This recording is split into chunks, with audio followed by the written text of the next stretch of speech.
people are awfully forgiving, or they just don't understand, what's been done to them. We are at an epochal shift.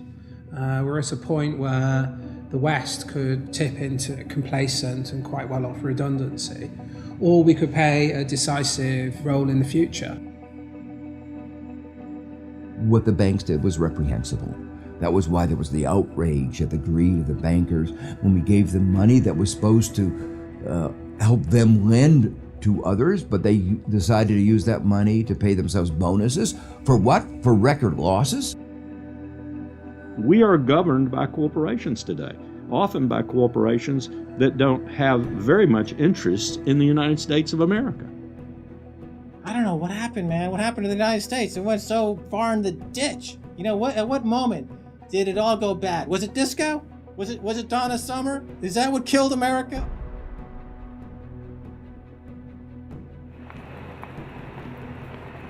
We are entering the age of consequence.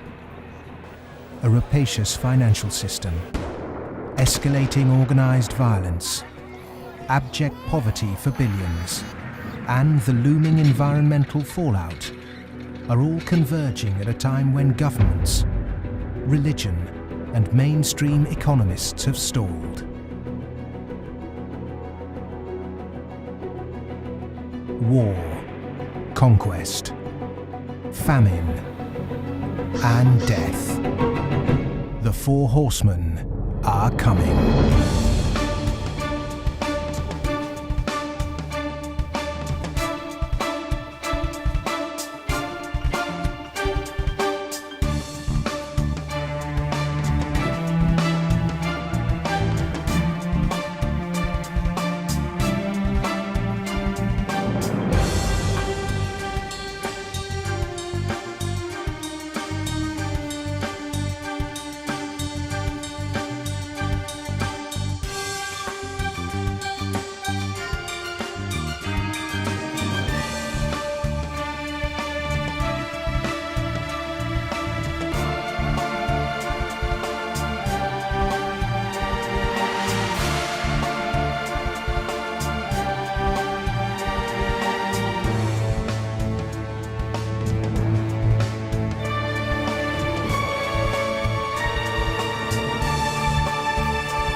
This is not a film that sees conspiracies.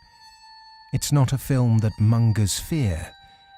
It's not a film that blames bankers or politicians. It's a film that questions the systems we've created and suggests ways to reform them. Over centuries, systems have been subtly modified, manipulated, and even corrupted, often to serve the interests of the few.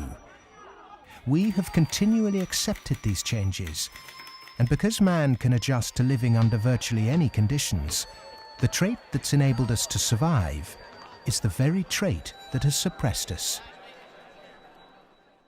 Most societies have an elite, and elite tries to stay in power.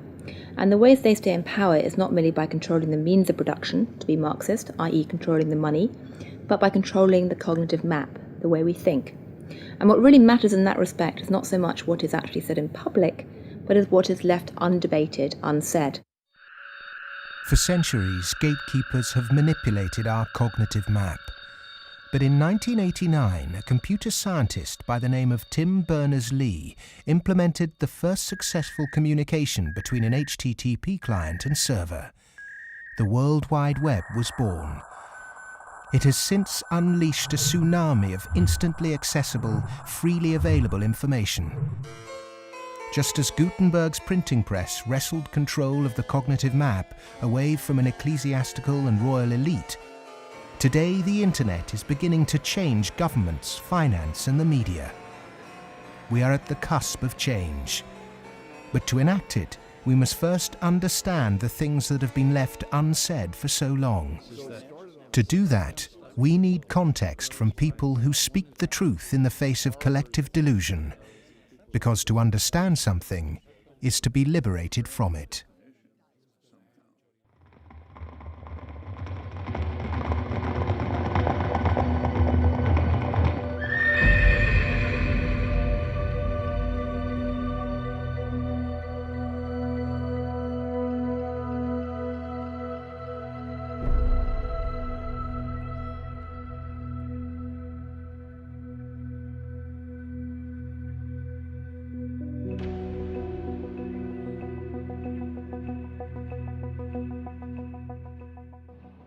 The end of World War II, we had 50% of the world's gross domestic product. We were making 54,000 airplanes a year, 7,000 ships, et cetera, and we were the new Rome.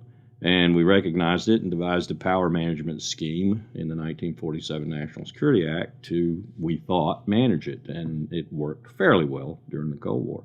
But we haven't done anything since, and I think that's another sign of our inability to grasp the new world, if you will.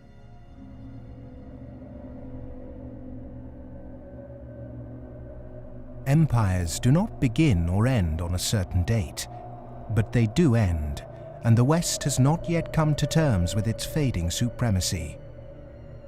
At the end of every empire, under the guise of renewal, tribes, armies, and organizations appear and devour the heritage of the former superpower, often from within. In his essay, The Fate of Empires, the soldier, diplomat, and traveller Lieutenant General Sir John Glubb analysed the life cycle of empires. He found remarkable similarities between them all. An empire lasts about 250 years, or 10 generations, from the early pioneers to the final conspicuous consumers who become a burden on the state. 6 ages defined the lifespan of an empire.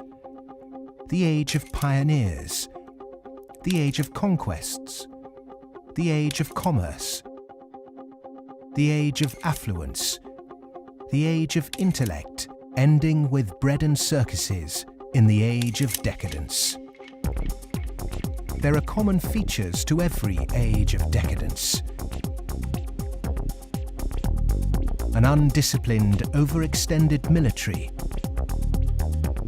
the conspicuous display of wealth, a massive disparity between rich and poor, a desire to live off a bloated state, and an obsession with sex.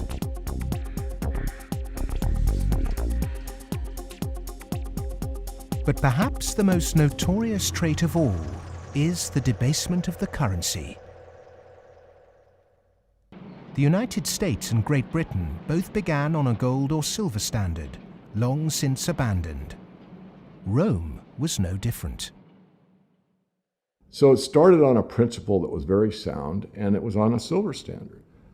But as it corrupted further and further and further, the Roman denarius got to the point where it was basically a copper coin, and they learned how to plate, and it was washed in silver, and in circulation the plating came off. And at the end, all the senators that really did at one time represent the people only were interested in representing how much wealth they could steal at the top. Great empire wealth always dazzles, but beneath the surface, the unbridled desire for money, power, and material possessions means that duty and public service are replaced by leaders and citizens who scramble for the spoils. Historically, all the signs of the demise of empire are beginning to develop. Some are more trenchant than others. This current financial and economic crisis, that sort of thing always accompanies the demise of empire. The people of Rome were constantly being distracted by the gladiatorial events, and the politicians knew that they did this. Whenever there was unrest among the people, they had a huge event going on, and they created a new event with lots and lots of gladiators, and every day we're doing that. That is a common trait of declining empires. And so today in the United States, for example, you find a tremendous emphasis on all kinds of television programs that distract people from what's really going on. Sports is a big part of that, as it was in the gladiator times. In essence, we've been lulled into a lethargy, and we've accepted it. Just as our sports stars today earn vast sums, so did Roman charioteers. In the 2nd century, one by the name of Gaius Apuleius Diocles amassed a fortune of 35 million sesterces in prize money, equivalent to several $1 billion today. Strangely perhaps, there's another profession that is disproportionately hallowed as an empire declines. The Romans, the Ottomans and the Spanish all made celebrities of their chefs. And this again is typifying the end of an empire, where things were so great, we have this last oomph of momentum that we used to be great, and we felt great, and we don't feel it anymore. So everyone is out searching for it. Well, maybe it's in the best food, or the best clothes, or the best music, or the best movies, or a reality TV show, or another magazine. But you can never get enough of what you don't need. What you need is a strong moral conviction that is pervasive throughout the society, and integrity reigns. There's a vast apathy. There's a vast amoralism, even a political nature to it. That is to say, there are vast numbers of people who don't give a damn. And so there's this natural, I suppose, entropy, any living organism, which an empire is, of course, over time dies. Question is, how does it die? Does it die in a violent cascade of events, or does it die over a long period of time? The baby boomer generation were born into this age of decadence. Perhaps unwittingly, they've broken the unspoken intergenerational contract. Through unfettered consumerism, spiraling house prices, and a desire for eternal youth, the baby boomers have squandered future generations' inheritance. My generation, the generation right after my generation, I think we forgot that little phrase in the preamble to our Constitution, which says, and our posterity. All of a sudden it became us, period. The baby boom generation, which I'm a part of, has gone and done the biggest misallocation of capital in the history of mankind. We have had cheap oil, or cheap energy is a better way to phrase it. We've had an abundance of ideas, and we have chosen a system and perpetuated it that is probably one of the worst ways to use the blessings that were bestowed upon us. And we are going to pay a price for that. Human beings are inconsistent and paradoxical. We hope for peace and immortality, but continually invent new ways to destroy each other. We're capable of the kindest, most noble acts and the most horrific atrocities. Human beings are complex creatures. I mean, for example, we're capable right now, at this minute, of acting in such a way as to make it likely, if not certain, that our grandchildren are going to face terrible disasters. And we're consciously acting to accelerate that likelihood, even though we all love our grandchildren. How can you be more contradictory than that? In spite of all the economic activities of last 50, 60, 70 years since the Second World War, and all the industrialization, we have not yet managed to solve the problem of poverty, deprivation, hunger, malnutrition.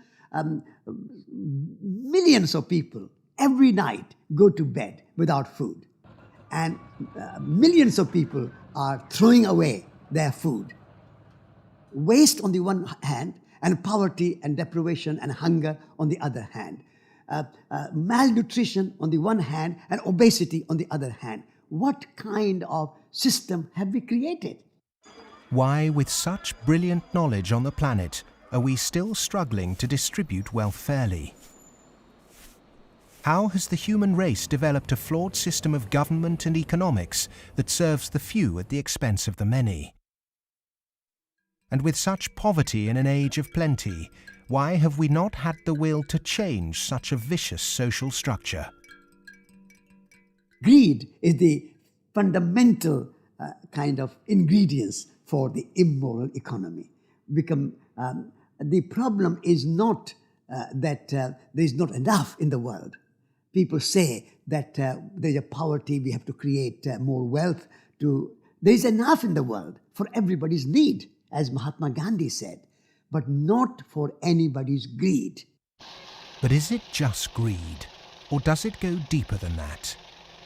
Is the problem systemic?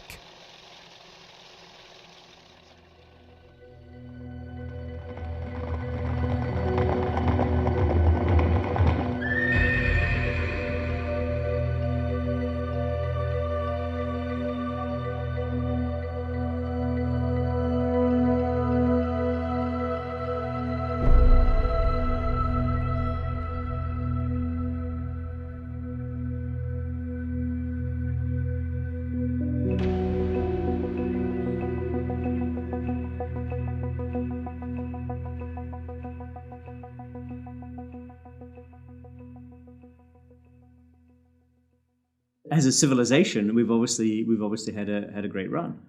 We've done very well. We had the Industrial Revolution. We survived that. We've built a lot of modern military technology. We've survived that so far. We built a banking system, and we're still struggling with that part of it. But we've had a good run. It's kind of like when I was working on Wall Street for 7 years. I had the experience some people would have. Let's say working at a meat processing plant, they become vegetarian. You work on Wall Street and you see how these banks like Goldman, J.P. Morgan, these other banks make money. When you see money, it kind of makes you sick. Well, I think if the people knew what the banking system is up to, as Henry Ford said, there would be a revolution tomorrow morning. The fact is, most people think that what a bank does is lend you money that someone else has put in the bank previously. But what a bank actually does, what a commercial bank does, is to create money from nothing and then lend it to you at interest.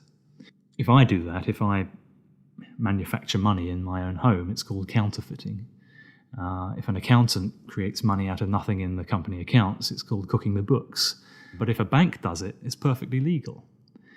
And so long as you allow fraud to be legalized, then all kinds of problems are going to pop up in the economic system, which you can't do anything about. Private banks create money out of nothing and lend it at interest. Now, that sounds absurd. When I teach sophomores, about money in banking and how banks, they never believe it. And so you have to go through it again and again. Yes, banks really do create money. They really do. Here's how it happens. And it's absurd, and they're right to doubt that could possibly be what's really going on. But it is. Now, if the banking lobby is very strong, they're going to say, well, we don't want to change this system. We're making so much money out of it. What we have to do is, A, try and convince the people that it's their fault, that their wage claims are too high, and that's why we're having lots of inflation, or people are speculating on housing, and that's why house prices are going up. What they're not going to say is that this is happening because banks are creating money out of nothing and pumping it into the system, and that's why prices are going up. But how is it that we've ended up with a system in which banks have the power to create money?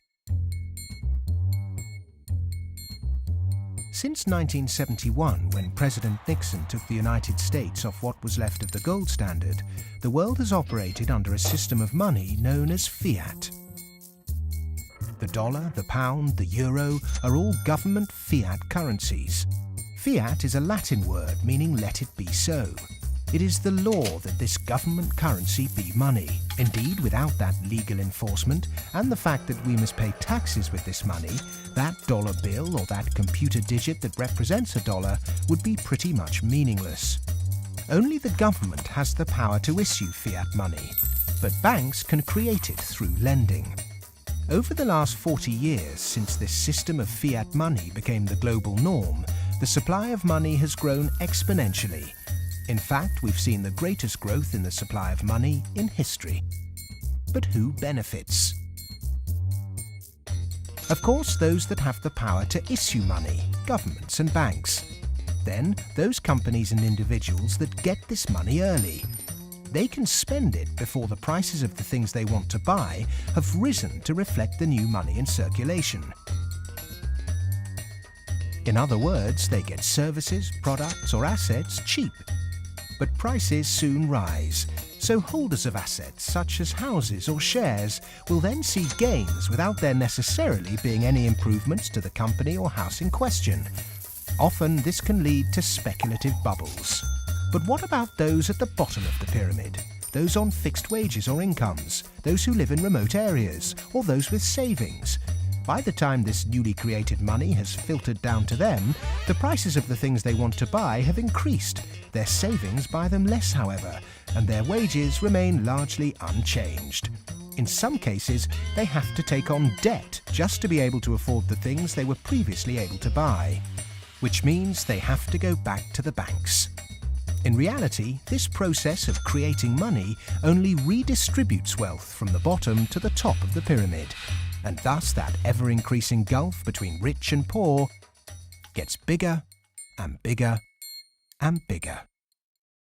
Well, when you get off the gold standard and you go into a fiat money currency, combined with a fractional reserve banking system, you end up compounding debt faster than you can ever possibly produce to support that debt. So eventually you're going to find yourself back into debt slavery. And that's what's happened in the U.S. For every dollar of GDP, for example, in the U.S., it also creates something like $5.50 worth of debt. Because this is what happens when our economy flips over and basically capsizes. And of course, the government solution now to address all the problems is basically to create more debt. You can never get enough of a currency that doesn't work. You can print it till kingdom comes, but you can't print wealth, and you can't get yourself out of debt by making more debt. If you could print wealth, Zimbabwe would be the largest, most prosperous country on the planet. We all know it doesn't work. Of the money in the world today, 97% of it is debt. The French philosopher Voltaire once said, "All paper money eventually returns to its intrinsic value, zero." For 3 generations, the world watched the fight between capitalism and communism. But in the 1980s, the Russian economy started to collapse. The Soviet Union capitulated, and so-called capitalism reigned supreme.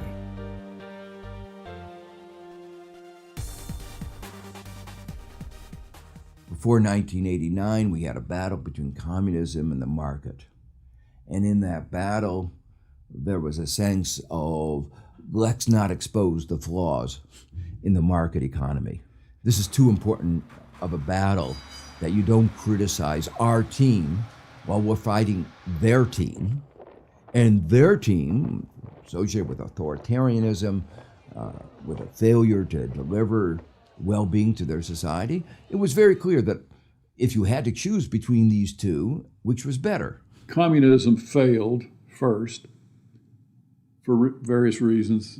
I think it was inefficient, human rights, lack of respect, so forth. So capitalist West has been continuing in a triumphalist mode, thinking, our adversary has failed. That means we're doing everything right. Both systems are trying to do something which is fundamentally impossible, grow forever. And they're both going to fail. One failed first. Capitalism's going to fail later, or it's failing now. America right now is in a very interesting position because in the past 200-300 years of its history, it's a culture and country which has almost always existed on the assumption that resources could be expanded. If there was a problem, you always try to deal with it by expanding the pie. Go west, young man. Make the pie bigger so that everyone's got a bigger piece. Now it's facing a world where possibly resources are beginning to be more constrained and where it's going to have to divide up that pie and inflict pain on people. And that's something which it is not well prepared for. How has the country moved so far from the intentions of its founding fathers? How has the American dream become so distorted? Over the last 30 or 40 years, capitalism has taken this extreme form. And a lot of it goes back to the economist Milton Friedman from the Chicago School and Ronald Reagan and Margaret Thatcher and others buying into these policies that really encourage people to take on huge amounts of debt, encourage privatization, smaller government supposedly, although bigger military, so actually the government spending goes up. Deregulation, getting rid of rules that govern the people who run our institutions, especially our corporations. It's as though we suddenly are supposed to believe that the human beings who sit at the top of corporations don't need to be regulated. They're some sort of gods. Milton Friedman, his protégés the Chicago Boys, and the neoclassical ideology beat the classical approach to economics and became the framework for what we today call capitalism. There are two main competing economic approaches which determine how we humans manage the world and distribute wealth. These are the classical and neoclassical schools. The classical school favours less government interference, more personal autonomy, and recognises that humans cannot function without natural resources. The neoclassical school, which has a more dismissive view of natural resources, thinks government should rule the economy, solve social problems, and leave the free market to look after the distribution of wealth. The neoclassical school emerged around 100 years ago due to vested interests' desire to protect their assets. This meant that neoclassical mathematical models and assumptions were divorced from reality. They're based on what ought to be, instead of the classical models which are based on what actually is. It's these neoclassical models, which favour large corporations, that have been used to legitimise the financialisation of the global economy. Championed by Ronald Reagan and Margaret Thatcher, neoclassical economics still dominates policy-making today. The Reagan Revolution, as we call it in the United States, obviously the Reagan-Thatcher Revolution, if you think about it more globally, was a big change in power structure and a big transfer of opportunity and wealth. Now, it's not that the poor gave it to the rich. It was a transfer within the well-to-do, so that the financial sector in particular, in the United States, for example, but also in the UK and some other places, became vastly more profitable, and wages in that sector went up a lot. I mean, we focus on bonuses, but it's also base salaries went up a lot, overall compensation. So there's a transfer from the non-financial part of the economy to the financial part of the economy that actually is unprecedented as far as we can see in any of the available data to us. And I'm talking about all of recorded human history. In 1932, in the aftermath of America's great stock market crash, a piece of legislation was passed to protect society. The Glass-Steagall Act was introduced to separate ordinary high street banking from investment banking. 67 years later, in 1999, under the influence of Treasury Secretary Larry Summers and his predecessor Robert Rubin, President Bill Clinton repealed the Glass-Steagall Act. Once again, banks could take ordinary depositors' money and speculate with it on virtually anything they liked. Wall Street has become a very particular type of casino. And it's unfortunately not the kind of casino they have in Las Vegas, which is, perfectly legitimate form of entertainment. It is a casino that has massive negative repercussions on the rest of society. So it's not just losing your money on a few wild nights. It's about the way in which those organizations lose their money, impacting the whole of society, leading to a massive loss of jobs. This unfettered gambling pushed the entire global financial system to near collapse. With balances and debt obligations larger than the GDP of entire countries, the banks had become too big to fail. The West was unprepared, and bankers met their reeling and disorientated governments. You have to bail us out.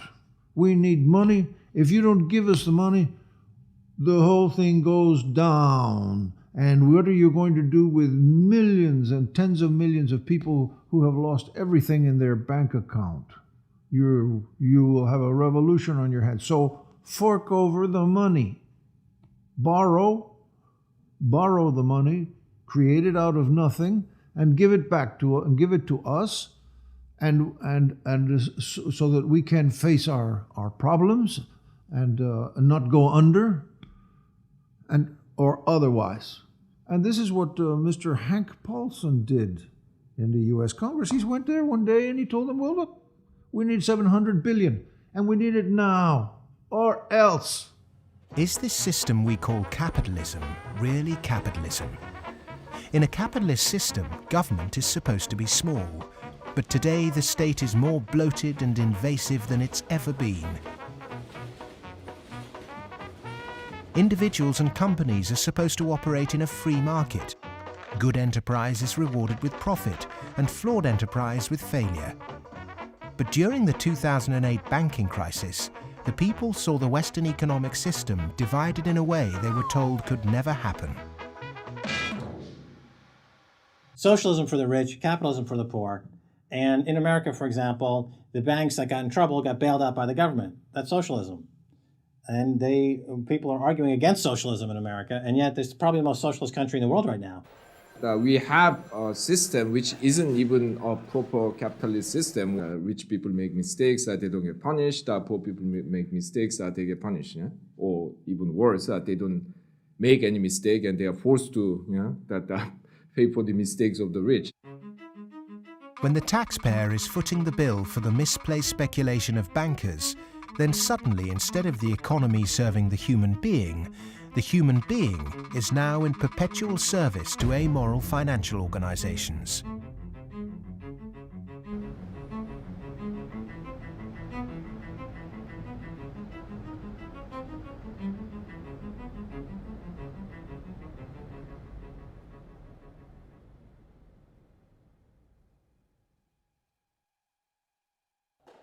It was the head of the Federal Reserve Bank, Alan Greenspan, who after 9/11 slashed interest rates to encourage lending.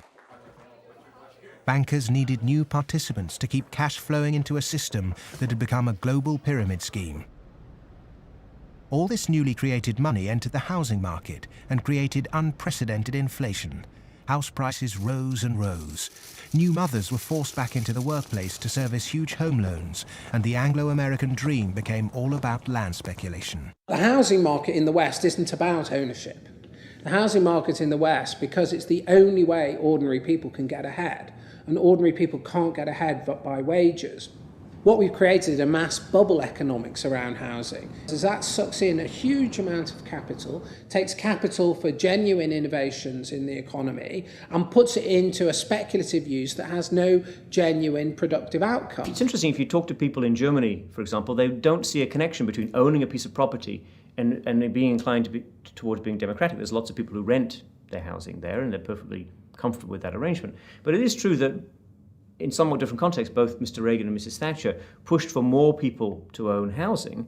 And actually, this is part of the problem, because if you push people to buy housing before they're ready, and if you push very dubious loans on them, and they don't understand what they get themselves into, you can have huge adverse repercussions, exactly what led to, in part, the subprime housing crisis in the United States. That's not anything to do with democracy, that's just a bad economic idea. The breakthrough that occurred around the year 2000 in the United States was when bankers found out that the poor are honest.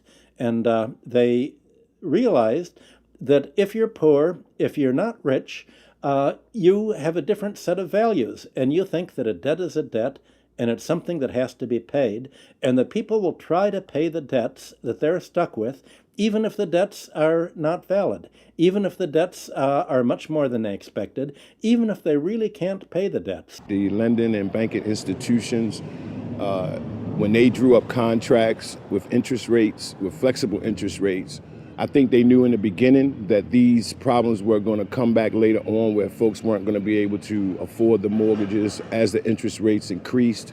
It put a lot of people in situations where they were taking food out of refrigerators, taking kids out of higher education. They're not able to afford college anymore. And it is making a really, really bad situation worse. The banks engaged in what was a criminal conspiracy to charge more to the blacks and Hispanics. The banks got together, backed the Bush administration to block the state prosecutions of racial lending in order to exploit and charge more to the minorities.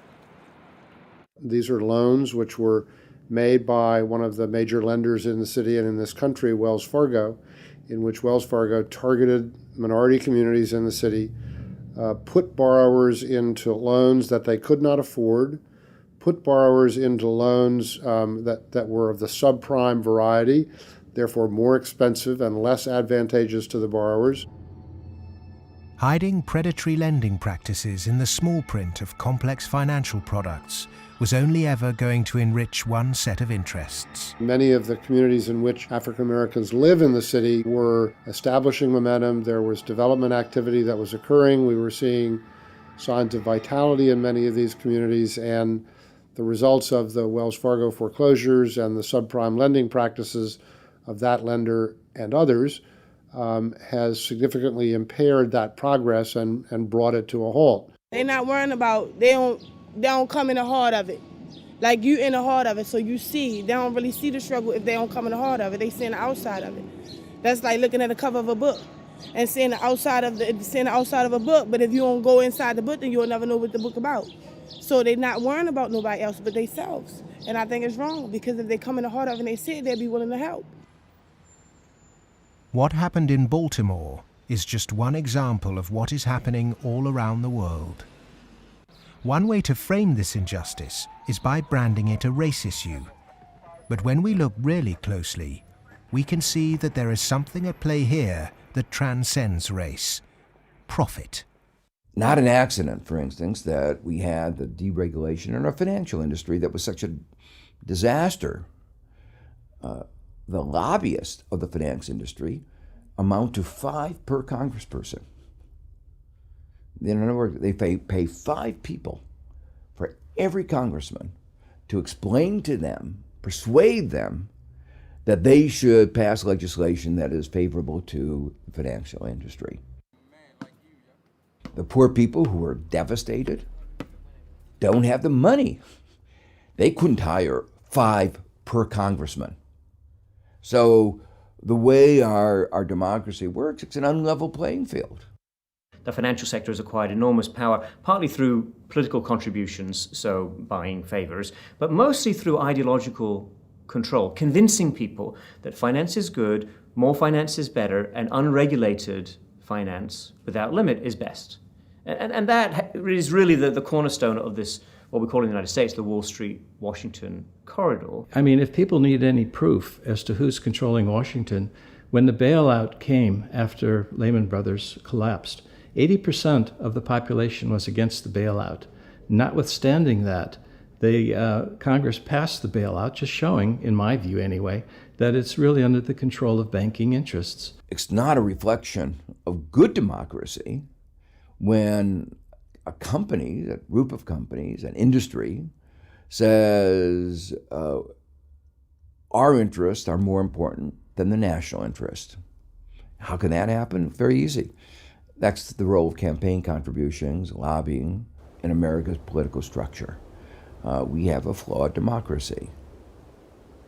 This is an advanced oligarchy in the sense that its main mechanism of control, if you like, is through convincing people that you really need, for example, the 6 biggest banks in the United States in the particular form they exist today, with the very light level of regulation. And if you don't have them, if you try to change that, all kinds of awful things will happen. And this is not really blackmail. I mean, it sounds like blackmail, but they convince you it's not blackmail, it's just that's the way the world is. There's nothing you can do about it. Oh my goodness, you just have to cooperate with them. It's very clever. The Fed is essentially the lobbyist for the commercial banking system. When you say you want to turn regulation over to the Fed, you're saying the financial sector and Wall Street should be self-regulated.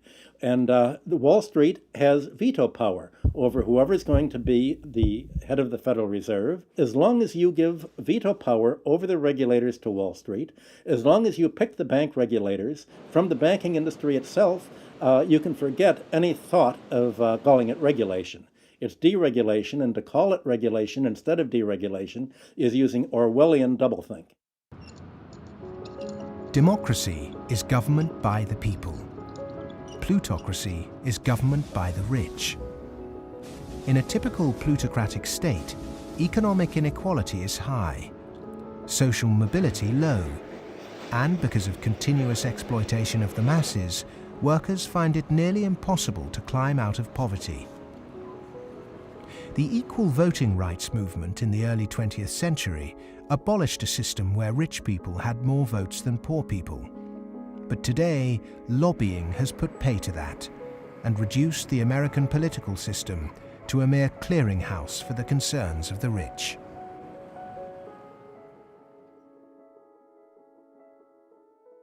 The Goldman Sachs machine is one of using profits to buy influence in Washington, to change laws, to make it easier to make money on Wall Street, to be used to buy influence in Washington. So it's a self-reinforcing malfeasance machine that is continuing to grow as a parasite in the economy and continuing to kill the host. Famous for claiming it did God's work, Goldman Sachs is one of the most influential investment banks in the world.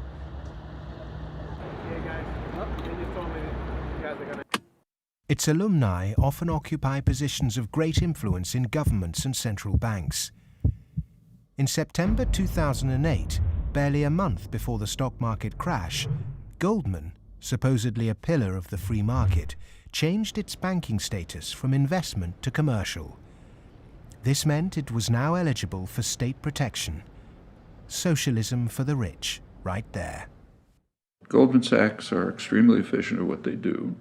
Their task is to make money. They make bank robbers like Willie Sutton look like modest amateurs. They're huge bank robbers, but it's legal. The system is set up so that they can do it. In the recent years, they've been selling securities put together from mortgages that they knew were worthless. So they're selling these things to unwitting consumers, making a ton of money on it. Meanwhile, they're betting that they're going to fail because they know that what they're peddling is rotten. So they placed bets with it's called credit default swaps and other things with a huge insurance company, AIG, and that was insuring Goldman Sachs against the failure of the stuff they're peddling. During America's subprime collapse, Goldman traders Michael Swenson and Josh Birnbaum made a $4 billion profit by short-selling junk mortgages. Backed by Dan Sparks, internally Goldman Sachs called their position the Big Short and bet against their own clients. Senator Carl Levin called Goldman Sachs chief executive Lloyd Blankfein to a Senate subcommittee to testify under oath. Much has been said about the supposedly massive short Goldman Sachs had on the U.S. housing market. The fact is, we were not consistently or significantly net short the market in residential mortgage-related products in 2007 and 2008.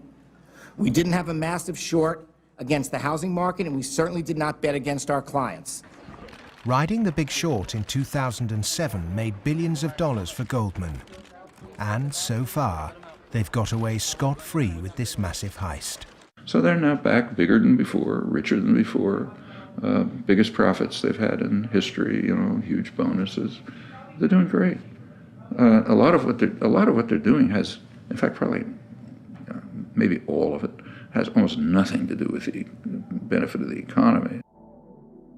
Can there be any objection to genuinely talented people earning big money if they bring something new and tangible to the world? If they take great personal risks with their own money and actually bring greater prosperity for all? In a free market, if I have a brilliant idea that I can run an automobile on grass clippings, as an example, and I produce that car, my motivation might be to make money.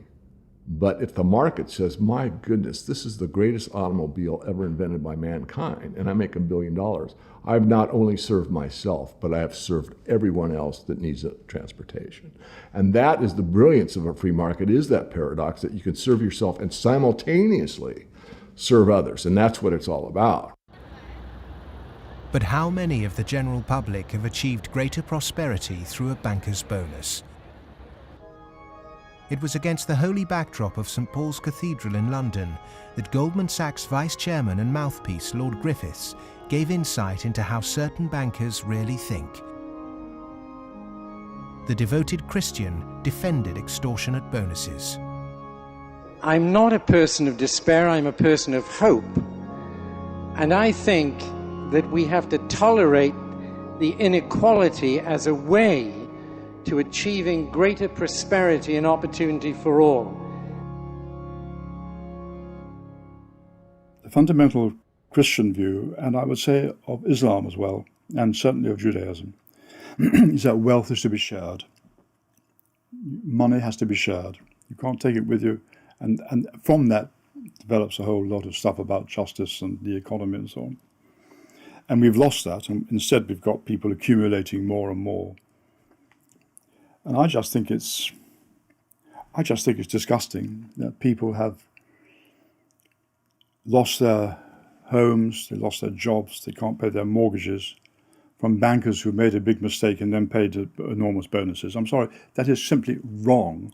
And I can't understand why we are not more vociferous about that. When rich people tell you that they specifically have to be rich through these egregious rip-off mechanisms, that's just self-serving propaganda and it should be disregarded.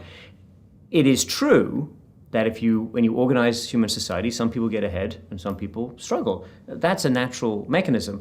But saying, we've got to have inequality, therefore Goldman Sachs must be organized along the following lines, that's a complete non sequitur. At what juncture, at what point does morality enter into the economic calculus? In a way, many people think that Adam Smith gave us a free pass, a way not to think about morality. Because what Adam Smith said was that individuals in the pursuit of their self-interest are led as if by an invisible hand to the general well-being of society. Now let me make it clear, Adam Smith didn't really say that. That is to say, Adam Smith was very much aware that businesses, when they got together, conspired against the public interest, raised prices. He was aware of monopoly. He was aware of the importance of education that the private sector couldn't provide. So he himself was aware of all the limitations, but his latter-day descendants have forgotten all those caveats. Adam Smith was the godfather of classical economics, but since its publication, his work has been used as a political football, financiers twisting his words to suit them. Lord Griffiths advocates ruthless individualism to push this idea that if bankers get rich, then we get rich too, through a process known as trickle-down economics, or horse and sparrow theory. If you feed the horse enough oats, some will pass through to the road for the sparrows. The idea is that extreme wealth concentrated on a small minority will eventually trickle down to everyone else. But it doesn't work.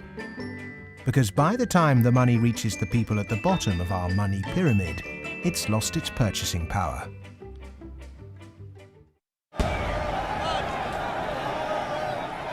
But the public are now confused as to why our political leaders have allowed this to happen, and quite naturally now ask why. Because our political processes are badly flawed. They're badly flawed because of the dependence on lobbyists, on campaign contributions. So that's why, my view and a view I think of a lot of people is that we have to restructure our political processes to give more voice to the ordinary citizen and less voice to the interest group, to the moneyed groups, to those who have taken such a large role in shaping our tax code, our regulatory regulations, and so forth.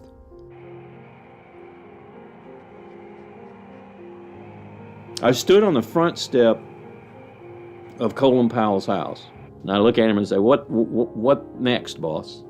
And he said, "What do you mean?" And I said, "What next? Where are you going next?" "I'm going to write my book." I said, "No, I know you're going to write your book, but you're not going to do that for the rest of your life. Where are you going next?" He said, "Maybe a cabinet position, but first, money." I said, "Money?" He said, "Yeah, millions. That's the only way you can be a cabinet officer in the American government." Oh, wow. The Democrats and the Republicans are beholden to corporate interests. And until they become unbeholden to those corporate interests, we will never have a well-governed republic.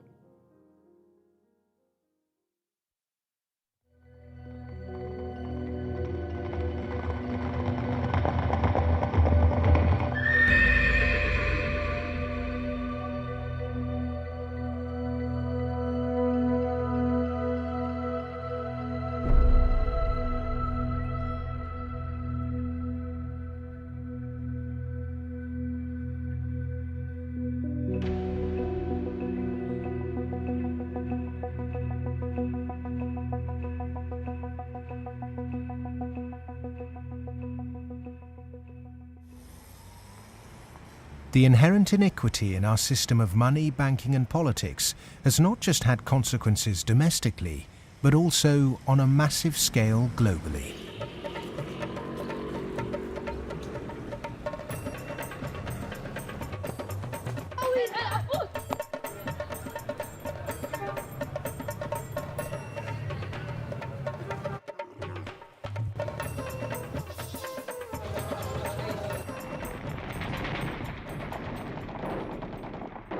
Western leaders have presented their military campaign in Iraq, Afghanistan and Pakistan as a moral obligation.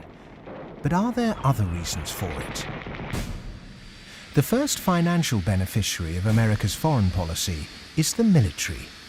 In particular, those who supply it with arms and equipment. The military has won wars, but how successful has it been in its bigger aim to eradicate terrorism? The drone attacks not only failed, but they've created extra extremism. They've helped in radicalization of youth in the northwest frontier and also in certain parts of Punjab and Pakistan. And because time after time, and sometimes, there's a feeling that America does this deliberately to destabilize Pakistan. I'm not so sure about that, but I certainly think those people who actually support this policy, every time you kill 10, the so-called terrorists, you create 500 more because they see the drone attacks as an attack on a sovereign state of Pakistan. If they really wanted to flush them out, there was no need for a huge military operation in Swat, causing the entire district to become internally displaced persons. The population of Swat is 1.8 million. There are 2.3 million refugees in the country. The whole district has been emptied. This wouldn't have been necessary if they had carried out a surgical commando operation to get the militant leaders. But they allowed them to escape, all of them. After the military, the next financial beneficiary are those who win the contracts to conduct the rebuilding process. In the West, people might even feel optimistic when they hear that the US is pumping tens of billions of newly created dollars into developing nations to build infrastructure. But often this too doesn't seem to achieve the publicized goals. Is there another reason we give these countries aid? We economic hitmen have created the world's first truly global empire, and we've done it primarily without the military. We work many different ways, but perhaps the most common is that we'll take a third world country that has resources our corporations covet, like oil, and then arrange a huge loan to that country from the World Bank or one of its sister organizations. However, the money never actually goes to the country. Instead, it goes to our own corporations to build infrastructure projects in that country, power plants, highways, industrial parks, things that benefit a few wealthy families in that country as well as our corporations, but don't help the majority of the people at all. They're too poor to buy electricity or drive cars on the highways. They don't have the skills to get jobs in industrial parks, but they're left holding a huge debt. Infrastructure which has used heavy loans from the World Bank and IMF and made from grants from Western countries, they've all gone into benefiting the elite and the feudal classes. They have not benefited the people.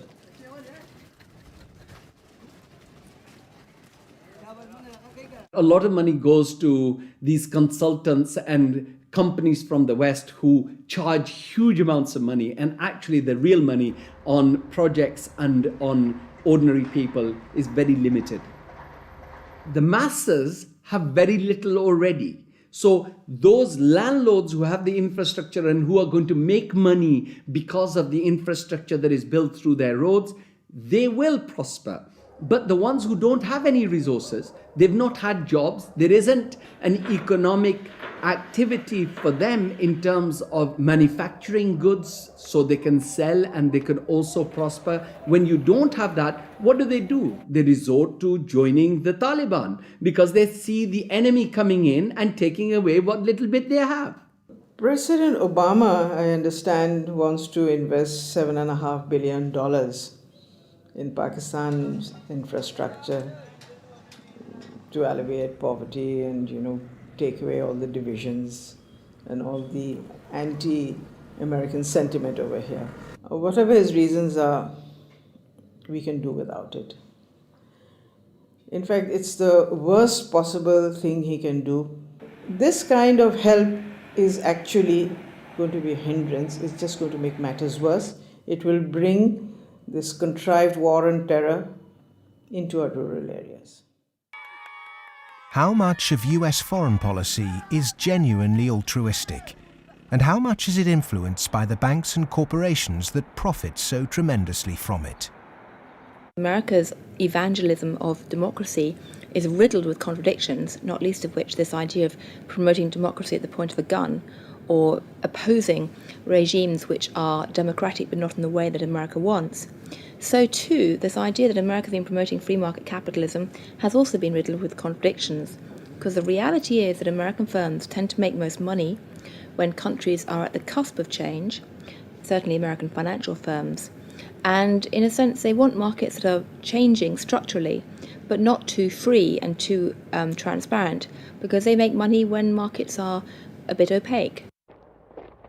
Is it any wonder developed nations are fighting in underdeveloped countries when so many are making so much money out of it, without ever really having to face up to or even witness the consequences of their actions? So what if 5 million kids died in Africa because of debt last year? I got a bonus of £1 million, and if I have that conversation, I've had it with some bankers who've been in the business a long time, and they listen politely. They're very polite, very charming, and at the end they say, "Well, Tariq, it's lovely meeting you again," and they go back to the office and do another loan deal for Tanzania or something. I've known a lot of terrorists, quote unquote. I've met them, I've interviewed them for books, I've known them since I was an economic hip, and I've never met one who wanted to be a terrorist. They all want to be with their families back on the farm. They're driven to terrorism because they've lost the farm. It's been inundated with water from a hydroelectric project or with oil from oil derricks. Their farm's been destroyed. They can't make a living for their kids. Or in the case of the Somali pirates, their fishing waters have been destroyed. And that's why they've turned to this. It isn't because they want to be pirates or terrorists. Now, there may be a few crazy people. There are a few crazy people with their nuts loose. There'll always be serial killers. There'll always be crazy people. Maybe Osama bin Laden's one of them. But they do not get a following unless there's a terrible injustice going on. And people are starving and they're deprived. And then they will follow these crazy people because they seem to offer an alternative. If we want to do away with terrorism, if we want to have what we in the United States call homeland security, we've got to recognize that the whole planet is our homeland. What does the word terrorist actually mean? Many terrorists would sooner describe themselves as freedom fighters. Could it be that the charge of terrorism could just as easily be made against Western corporations, speculators, and policymakers? When we talk about terrorism, it means what they do to us, not what we do to them. And what they do to us can be pretty ugly, although it's not even a fraction of what we do to them. I mean, take, say, 9/11. That was a pretty serious act of terrorism, maybe the worst single act of terrorism in history. But it could have been worse. I mean, suppose, for example, that Al-Qaeda had bombed Washington, bombed the White House. It killed the president, installed a harsh military dictatorship, brought in a bunch of economists who drove the economy into its worst disaster in history. Well, that would have been worse than 9/11. And I'm not making it up. It happened. What's called the first 9/11 in South America, namely in Chile. On the 11th of September 1973, the democratically elected Chilean president Salvador Allende was overthrown in a coup. A dictatorship under Augusto Pinochet was established that ruled Chile until 1990. There was the systematic suppression of all political dissidents. Thousands were imprisoned and murdered. Who was involved in that first 9/11? It's not hard to find them. Right in Washington and London and so on. But that's off the agenda. It doesn't count. There's a principle of ideology that we must never look at our own crimes. We should, on the other hand, exult in the crimes of others and in our own nobility in opposing them. The root causes of so-called terrorism will not be solved by increasing economic inequality. If governments really are serious about combating terrorism, then they must start with real structural reform back home. As long as banking empires chase infrastructure and debt deals in pursuit of profit, the West will continue to export injustice through finance. Millions more will be displaced. Terrorism will thrive, and neo-colonialism will continue to end more and more lives around the world.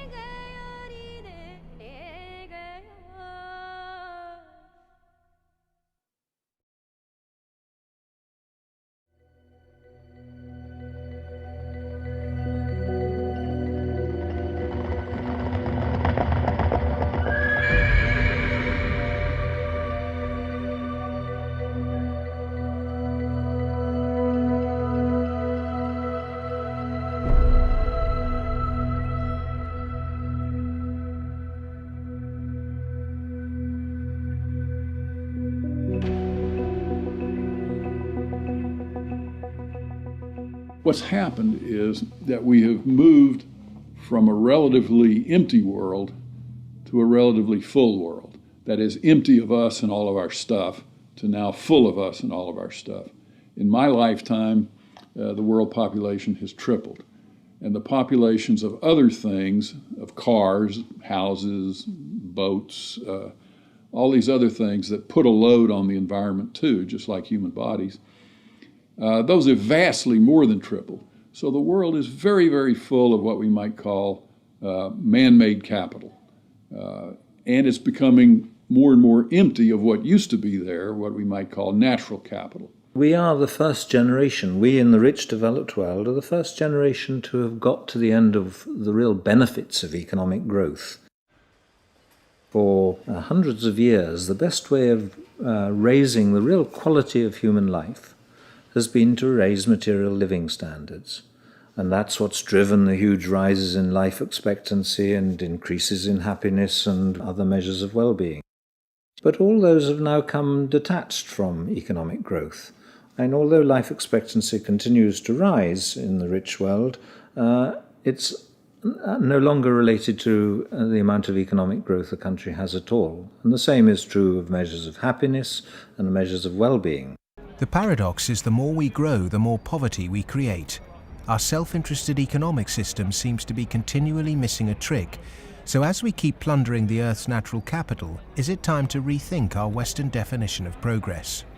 When I look at the world, I look at it much the way Royal Dutch Shell looks at it. They have one of the best strategic entities in the world, private or public.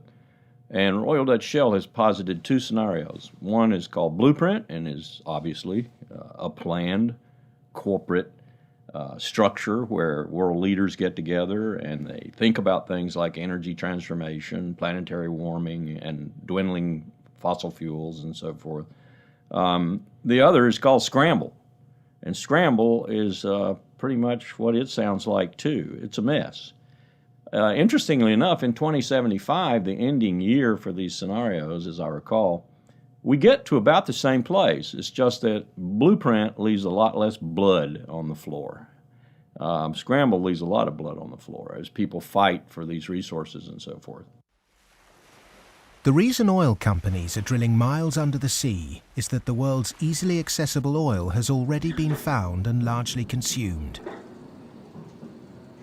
Not only are oil supplies dwindling, major new metals discoveries are becoming increasingly rare. 40% of the world's agricultural land is seriously degraded, and ever more volatile yields continue to be unevenly distributed. It may be that the looming environmental threat is not global warming, but the exhaustion of the world's resources. We're going to have struggles for finding land sufficient to grow the agricultural products for what the United Nations says is going to be a 9 billion Earth population.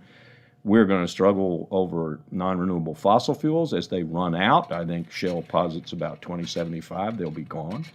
And we're going to struggle over things like water and other precious resources that are necessary to our life and to our economy. And this could be, as Shell says, a blueprint affair with world leaders working together to share and share alike. Or it could be a real mess, and Shell, incidentally, bets on the mess. Just like the baby boomers' failure to look to the next generation, our outdated competitive mentality for a world of depleted resources could have devastating consequences.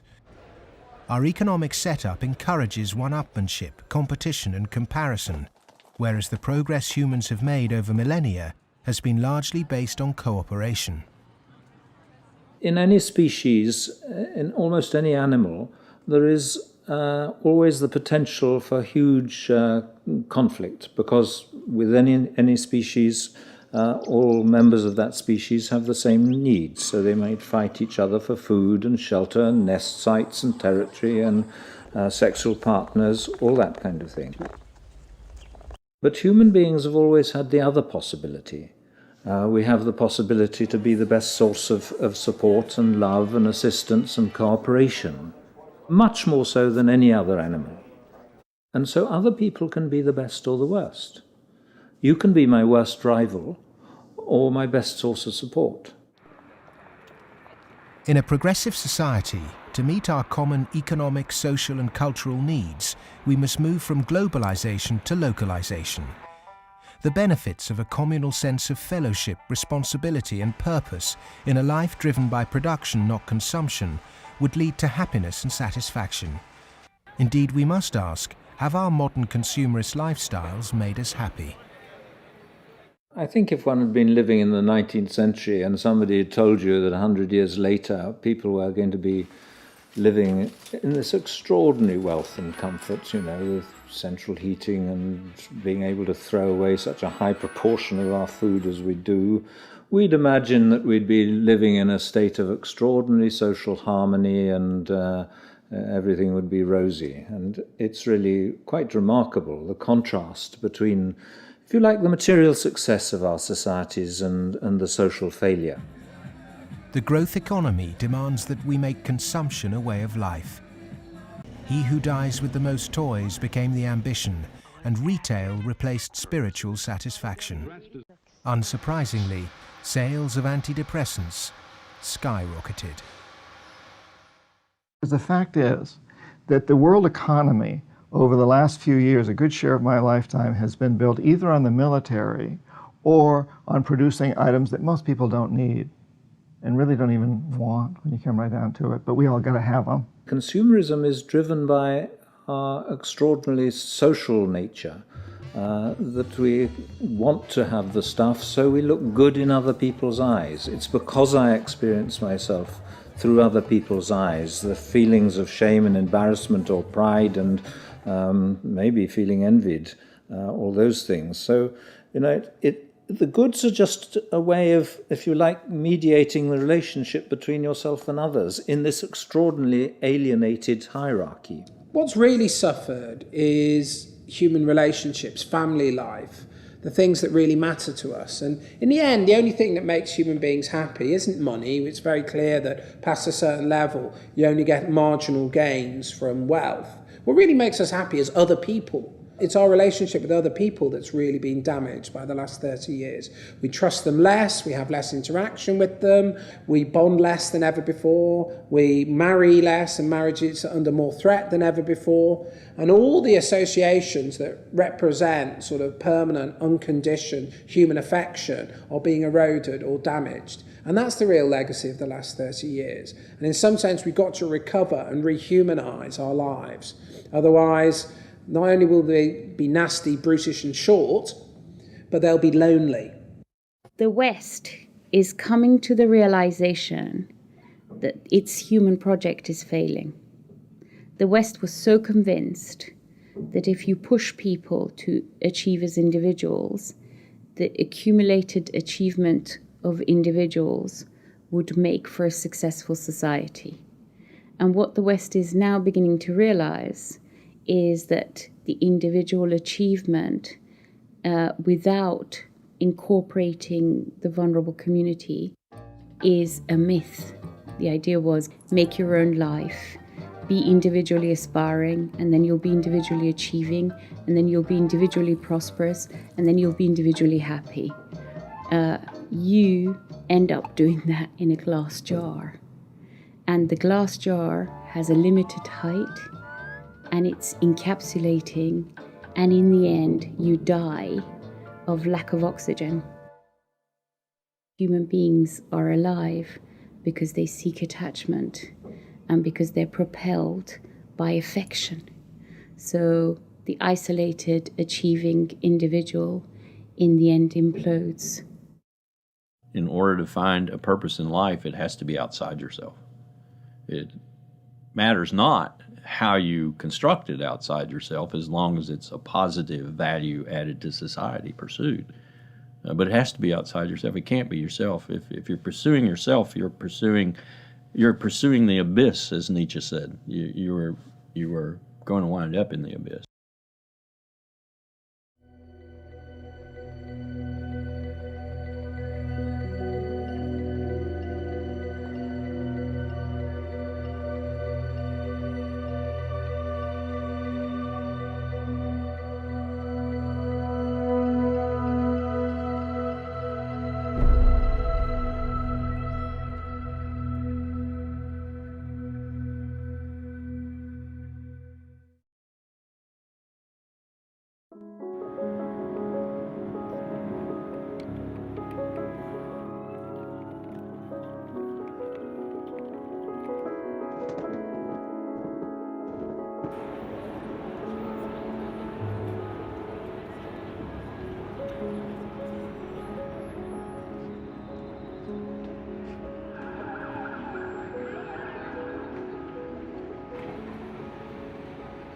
One of the most powerful cultural frameworks that shapes the way we think today in the West is the Hollywood film construction.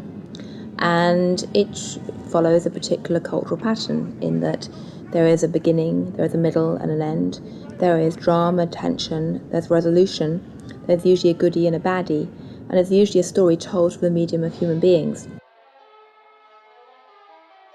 This Hollywoodization of the way that people communicate and the way they tell stories about themselves and view their recent history has very much impacted how we look at the financial crisis, in that people look at the beginning, the middle and the end. They look at the drama around Lehman Brothers and they wanted, say, a resolution, and they wanted baddies, they wanted sacrificial victims as well. So people have focused on a few individuals. And the idea that somehow it wasn't just one or two individuals who were at the root of the problem, it was a systemic problem, that actually almost everyone who participated was in some way guilty, either of outright negligence or simply failing to ask the right questions or simply failing to ask why money was so cheap for so many years. The idea that it was a systemic flaw is something which is very hard for people to grasp and even harder to depict as a good story. Perhaps there is this feeling of helplessness because we don't understand what the real problem actually is. Cleansing a few bad apples will not rectify the flaws at the heart of the Western economic system. A system that should be protecting people is in fact the very thing that's enabling our four horsemen to ride with such vengeance. The modern-day four horsemen: a rapacious financial system, escalating organised violence, abject poverty for billions, and the exhaustion of the Earth's resources, are riding roughshod over those who can least afford it. They gallop unchallenged because the cognitive map that's been put in place by our schools, universities, and our media does not encourage us to question accepted norms. Instead, there is apathy. In a sense, I think we're rather depressed societies. We've got used to the idea that there's nothing that can be done. There is no alternative, that, we're never going to deal with these environmental problems and we live in a dog-eat-dog society and that's it. I think what we have to take away from this is a recognition that most of these problems can be very substantially improved by making our societies more equal, reducing the income differences, and that also helps us to solve the environmental problems. We can reach a society that is qualitatively better for all of us.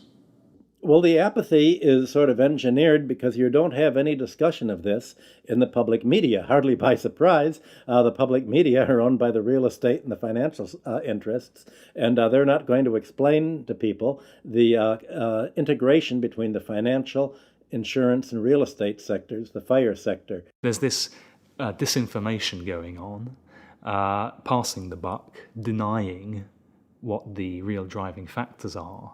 All of these are common strategies. In fact, even in education, you can see that banks have helped to set up universities. They've funded them. They fund think tanks. They have educational foundations. They own newspapers. All of this stuff is going on as a kind of propaganda exercise so that the people don't actually work out what the problem is. You should not assume because you don't have a background in economics or in law that these issues are somehow too complex for you. They're not complex at all. It's very simple. It's about power, and it's about democracy, and you understand that just as well as I do.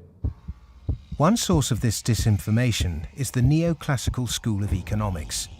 These economists and academics have been successful in convincing the world that their models were gospel. But just as Gutenberg's printing press was revolutionary in the 16th century, today we're at the dawn of internet enlightenment, which will remove the cloud of ignorance upheld by academic and media gatekeepers. Education can be a form of mass mind control, and it's astonishing that today neoclassical economics continues to be taught in all Ivy League universities. I do get letters from students in economics departments at other universities.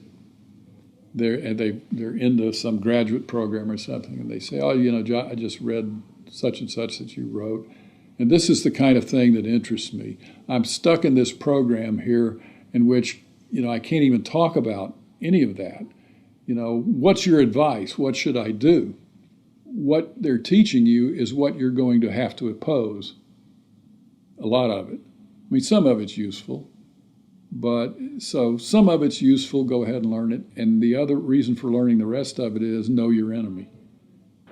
An individual might not be able to change the system, but they can change themselves. If we're not offered proper education, we must begin our own.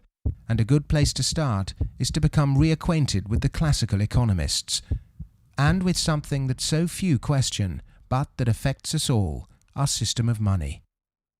If the monetary system of the world is not reformed, then we are headed towards the end of industrial civilization. I won't say that we're going to the end of humanity, but it's just going to be an absolute collapse of our world as we have known it, because it cannot function on fiat money. And none of those who are responsible for this want to admit it, but that is the fact. The fiat system of money is a man-made law, and it's been abused. Is there a form of money whose law is not set by man? When you look at natural law and gold, I sort of describe gold as being a natural form of money. All of the gold that's been mined throughout history still exists in its above-ground stock. It's about the size of 2.5 Olympic swimming pools if you put all that gold together in one place. The key is that this above-ground stock of gold grows by about 1 3/4% per annum, which is approximately equal to new world population growth, and is approximately equal to new wealth creation. So as the net result of this is that you have this very good consistency in gold's purchasing power over long periods of time, because the supply-demand equation is very much in balance. To achieve human liberty, you really need to have sound money, and gold is the only way to do that, because only gold is outside of the control of politicians. With modern man-made monetary processes, a chronic excess of debt has built up at every level of society. Debt is now regarded as normal. It isn't. It's a form of slavery. But how much do we question our debt? And what should we now do about it? The classic example, most recently, of a debt cancellation was the German economic miracle in 1947. The Allies canceled all domestic and international German debts, except for the debts that employers owed their employees for the previous few weeks, and except for a basic working balance that everybody was able to keep in the bank in order to buy food for the next few weeks or so. Essentially, you would follow the 5 or 6 pages that the currency reform of 1947 did in Germany. You would start with a clean slate. That means that everybody would own their property free and clear. And the problem here is that you'd wipe off the savings that are the counterparts of that. That actually would not be such a bad thing if you look at the fact that the wealthiest 1% of Americans have concentrated an enormous amount of wealth in their own hands, more than at any earlier time since statistics have been kept. Our system of taxation also needs addressing. Currently, we're taxed on what we produce. Perhaps it would be more progressive to tax what we consume. How many American people realize that the Founding Fathers never intended Americans to be taxed on their labor? In other words, they weren't meant to pay income tax. The tax system that was exported from Britain, a relic of colonialism, has duped the world. The most important element of a tax system is to do what everybody expected to be done in the 19th century, and that is to base the tax system on land taxation, on the free lunch of land value, and on what John Stuart Mill called the unearned increment, the income that landlords made in their sleep, as he put it. Who made oil in the ground, coal or iron ore? These are things which are not the products of human effort. Of course, extracting them is, but their existence is not. And so the rents from natural resources are a wonderful source of taxation. Nobody made them, and when you do tax them, you cause all of us to use them more efficiently. So this seems like really the excellent thing to tax, rather than labor and capital. If the government used this land site value that's supplied by nature, not by human labor, not by personal enterprise, then the government would not have to tax wages in the form of income tax. It wouldn't have to imply sales tax that add to the price of doing business, and it wouldn't have to add the proliferation of business taxes. This tax system, advocated by all the classical economists, would begin to address global poverty, as it would allow citizens in developing countries to keep their resource wealth. In developed countries, it would begin to address our housing and debt crisis and unleash the kind of entrepreneurship needed to refloat our economies. Perhaps we should also resurrect another timeless principle for workers that was promoted during the Industrial Revolution. Well, the idea that people who work in a plant ought to own it is just deeply built into working class culture. So right around here at the early Industrial Revolution in the late 19th century, working people simply took for granted that, yes, of course, the workers should own the mills in which they work. Anything else is an attack on our fundamental rights as free citizens. They also took for granted that wage labor is hardly different from slavery. It's different only because it's temporary, and then you can be free. One of the ways you can be free is by owning your own plants. That was not an exotic view. That was Abraham Lincoln's view. In fact, it was a principle of the Republican Party in the late 19th century. It's taken a lot of effort to drive those ideas out of people's heads, but they're still there, and they are very relevant. It was the Greek philosopher Plato who said the ratio of earnings between highest and lowest paid employee in any organization should be no more than 6-to-1. In 1923, banker J.P. Morgan declared no more than 20-to-1 was optimum. Yet today's salary difference between top and bottom earners in global corporations can be higher than 500 or 1,000-to-1. When you're up in the range of 500-to-1 inequality, the rich and the poor become almost different species, no longer members of the same community. commonality of interest is lost. And so it's difficult to form community and to have good, friendly relationships across class differences that are that large. When the public do vent their outrage at inappropriate earnings, the common defence is to move the debate to the psychological realm and quote mercurial British economist Herbert Spencer. He coined the phrase survival of the fittest, and his words are now used to justify excess. Competition in business is a good thing, but the playing field must be level. Monopolists have too much because the system they game is rigged. Under the current economic setup, the fitness of the vast majority of the world's population is irrelevant. Those that are made to pay for this crisis are not those that caused it. But those who caused it, for survival, will no doubt try to marginalize this film as socialist or even Marxist. I'm a capitalist. I'm a business person. I believe in the basic principles. That's why I'm completely appalled by seeing these principles destroyed by monarchs, monopolists, who have totally destroyed the system from within on Wall Street. And this is completely unacceptable. I'm a capitalist. I think capitalism can do it. It's not a question of getting rid of capitalism. It's a question of getting rid of this terrible form of capitalism. Capitalism, more broadly understood as market economy, not only has a future, I can't see the future of the world without it. But the question is, what kind of capitalism? What kind of market economy?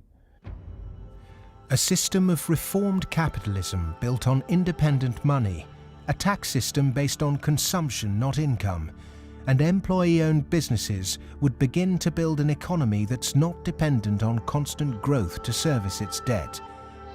We've endured the so-called free market for centuries, but far from being free, it's led us to destroy nature and each other in a vain attempt to progress. It's absolutely ludicrous to suggest that somehow there is a scientifically defined boundary of the market that we should never change. And of course, that's what the free market economy wants you to believe. Because once they convince you of that and claim that, on top of that, claim that they have the truth because they are PhDs in economics, then they can tell you whatever they want, and then you'll have to accept it. But that's where we have to take these guys on. Politics is about drawing the boundary of the market. When you think about it, a lot of things have been taken out of the market over the last 2-3 centuries.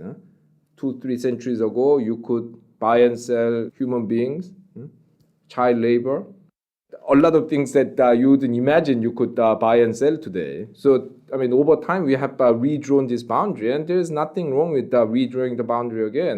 Things that were considered absolutely reasonable in the 1850s, like selling any chemical on a street corner and telling you that it's a pharmaceutical drug that will be good for you, things like that were absolutely commonplace then, are now serious criminal offences. Well, the same thing will be true of active money management in 100 years. The breakdown we saw in the Great Depression and witnessed again at the beginning of the 21st century occurred because in the name of growth, much was taken out of the system by those who contribute very little. Multinational corporates and banks will always want to grow without having to compensate those people who actually do the work to produce the surplus. In the past, every time too much was taken by those who contributed little, people rose up to halt the violent practices enacted by a tangible enemy. Today, the question is, with such a formless enemy pervading every element of our economic and democratic process, can it be done again? Of course it can be done again. Look, it's a cycle. We're not debt peons, but maybe rats running around a little wheel in somebody's big cage somewhere. The finance rises, finance becomes organized. You make a lot of money in banking. It's easy to go out and buy politicians. But the essence of democracy, the essence of American democracy, is this is a repeated confrontation, a repeated showdown. And in the 1830s, Andrew Jackson beat the second bank of the United States. In the early 1900s, Teddy Roosevelt beat J.P. Morgan and John D. Rockefeller. In the 1930s, Franklin Delano Roosevelt, FDR, beat everyone from Wall Street. And now we have to do it again. the one single thing that makes me optimistic rather than cynical, pessimistic, is my students. First, I do not see the desire to go to Wall Street amongst them. I see the opposite. Second, I see a disdain amongst them for people who are motivated. Not just they don't want money, I see a disdain amongst them for people who do just want money. The crises we face today are created by humans. And what is created by humans can be changed by humans. So we are all capable of transforming our world. Revolutions are philosophical. Getting organized and preventing the culprits camouflaging the real problem means it's possible to embark on a bloodless revolution against the violent organizations and barbaric leaders who've trashed the economy. Central banking, rigged capitalism, land speculation, income tax and neoclassical economics have corporatized democracy, stunted progress, perverted the course of human destiny and compromised the future of this planet. If these issues aren't addressed, then the next implosion will be on a scale unimagined. Whatever the propaganda, at the beginning of the 21st century, central banks' unregulated cheap money pumped up land values, which created an unsustainable asset bubble in a world that once again operates a rigged tax system that enriches entrenched privilege. Neoclassical economics have ruined life for the bottom billions, tempted everyone into intergenerational conflict, and created massive suffering that has no limits. Human beings go mad in crowds and come to their senses slowly and individually. History is littered with examples of people who threw themselves off the yoke of oppression to adopt radical change, only to end up with popular new rulers that maintain the status quo. To really understand something is to be liberated from it. Dedicating oneself to a great cause, taking responsibility, and gaining self-knowledge is the essence of being human. A predatory capitalist's truest enemy and humanity's greatest ally is the self-educated individual who has read, understood, delays their gratification, and walks around with their eyes wide open.